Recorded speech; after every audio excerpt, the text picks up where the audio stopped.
근데 2차 전지 일단 매수해도 되는지 시점인지 파악을 하려면 여러 개를 살펴봐야 되거든요. 그래서 주로 관심 있게 봐야 되는 것들은 제가 봤을 때는 일단 업황입니다. 업황. 업황이 지금 또 둔화가 진행이 되고 있는데 업황이 돌아서는지 여러분들이 한번 체크를 하셔야 되고요. 또 제가 뒤에 요거 어떻게 빠르게 체크하는지도 한번 설명을 드릴게요. 그 다음에 또 트럼프 취임 리스크가 어느 정도로 지금 작용을 하고 있는지 요것도 파악을 해야 되고, 또 아무래도 2차 전지가 지긋지긋하게 따라다녔던 게 공매도니까 공매도 재개에 대한 어떤 리스크, 그 다음에 마지막으로 또 차트적인 관점에서 접근을 해도 되는지 여기에 대해서 한번 종합적으로 오늘 또 준비를 했으니까 한번 설명을 드릴게요. 먼저 업황입니다. 업황은 사실 계속 좋아진다 했는데 계속 어렵습니다. 아직은. 일단 차트를 이렇게 한번 보면 좌측에 있는 그래프가 양극재 수출 추이고요. 그리고 우측에는 양극재 가격입니다. 보면 그래프가 2022년, 2023년 정말 강하게 수출이 됐다. 지금 수출이 확 줄고 있는 상황입니다. 그만큼 수출이 줄었다는 것은 아직 업황이 좋아진 건 아니라는 거죠. 그래서 업황이 어려운 게 계속 이어지고 있고, 그 다음에 빨간 진한색이 양극재 수출 가격입니다. 보면 2023년 7월부터 확 강하게 하락을 했다가 지금은 약화됐지만 어쨌든 하락세는 이어지고 있습니다.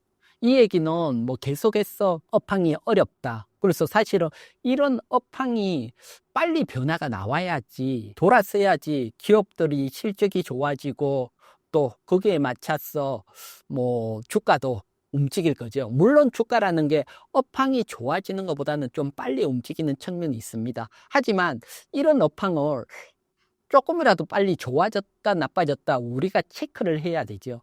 그런데 사실 수출 가격이 어떻다 데이터를 내고 이걸 체크하는 건 쉽지가 않고요. 항상 체크를 한다 해도 벌써 다른 언론이나 나오고 뒤에 체크를 할 수밖에 없고요. 그래서 제가 봤을 때는 가장 업황을 빠르게 체크할 수 있는 것은 수출입 동향입니다. 이렇게 준비를 했는데 이 수출입 동향은 매월 1일입니다. 매월 1일 날 산업자원부에서 발표를 하고 누구든 뭐 들어가면 다 볼 수 있으니까요. 뭐 그래서 요 수출입 동향 중에 2차 전지라는 섹터가 따로 딱 계속 해주고 있거든요. 그래서 얼마나 수출이 되고 있는지 제가 지난 7월부터 해서 쭉 나오고, 요번에도 3월 1일은 공휴일이니까 3월 2일 되면 2월달 수출인 양이 딱 나올 겁니다. 그래서 요 중에 여러분들이 한번 보면 작년 7월, 8월, 9월 보면 수출이 약 한 7억 달러 정도랐고요. 그 다음 10월, 11월은 6억 달러로 줄었고요. 12월은 밀어내기가 있기 때문에 이건 항상 예외입니다. 빠지고, 그럼 1월 달에는 다시 5억 달러로 또 줄었습니다. 그래서 요 수출입 요게 증가되는 시점, 그게 업황이 좀 바뀌는 시점이다. 그래서 수출입 동향을 요걸 체크를 하는 게 그래도 가장 빠르게 체크를 하는 게 아닌가 보여주기 때문에 여러분들도 요 수출입 동향, 그리고 수출입 동향을 보면 또 알 수 있는 게 있습니다. 지금 보게 되면 7월, 8월, 9월 달 비해서 10월, 11월, 12월이 양이 줄었잖아요.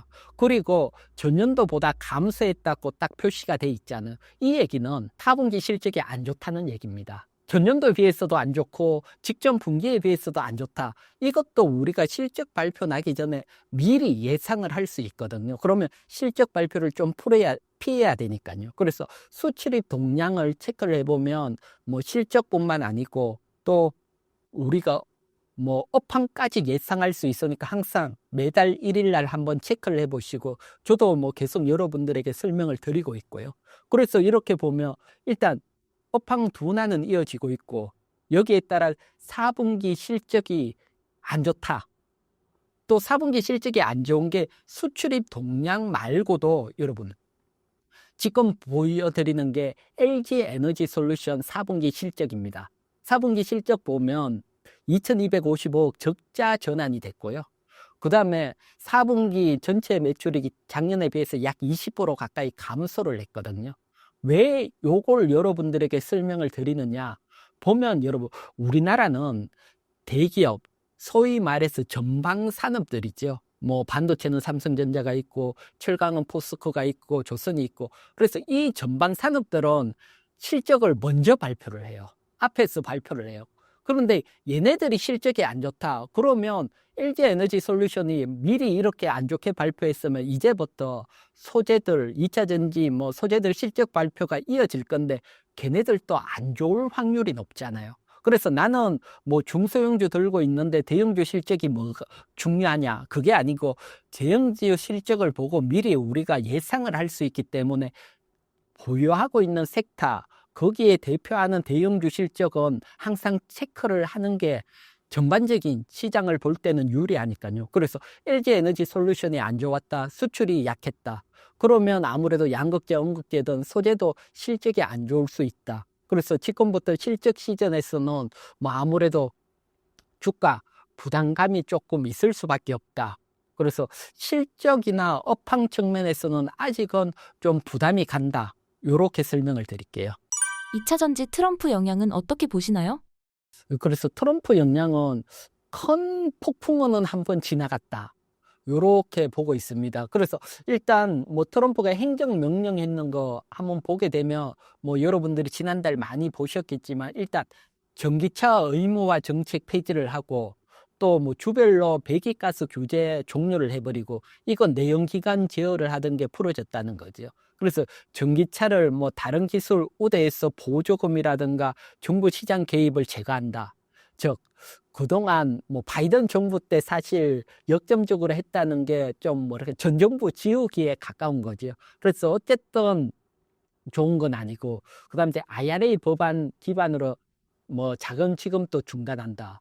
그러면 일단은 뭐 트럼프가 할 수 있는 건 일단 다 발표가 됐다.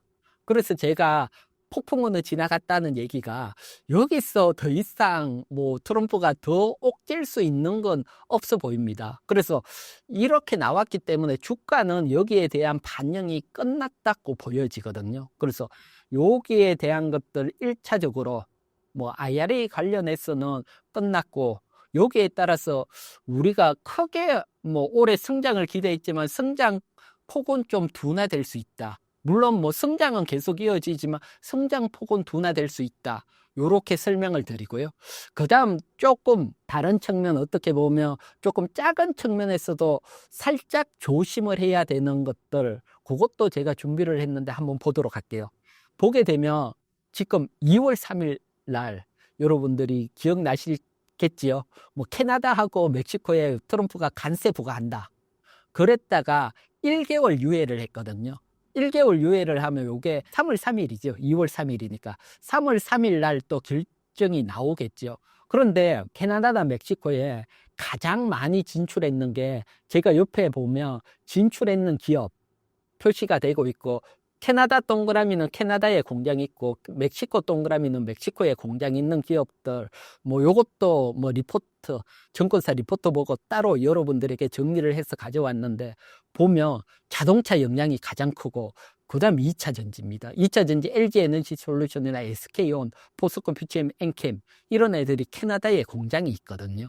그러면 자연스럽게 캐나다에 관세 부과 안 된다면 더 이상 없지만 또 관세 부과한다 그러면 얘네들은 부담감을 가질 수밖에 없거든요. 그래서 요 근처에 갔을 때는 요 종목들 특히 보게 되면 뭐 2월 3일 날 관세 얘기가 나왔을 때 하락률을 썼는데 보면 LG에너지솔루션, 포스코 퓨처엠, 엔캠 하락이 크게 떨어졌거든요. 공장을 가지고.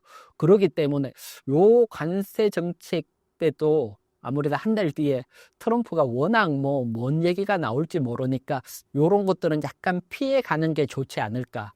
뭐 하지만 전체적으로 보면 어쨌든 이제 관세에 대한 것들이라든가 트럼프 리스크는 끝났는 걸로 보여집니다. 끝났는 걸 보고 오히려 역으로 생각한다면 중국을 더 억제고 관세를 높이면 수혜 쪽으로 바뀔 수도 있다. 그래서 트럼프 리스크에 대해서는 크게 걱정할 필요는 없어 보입니다.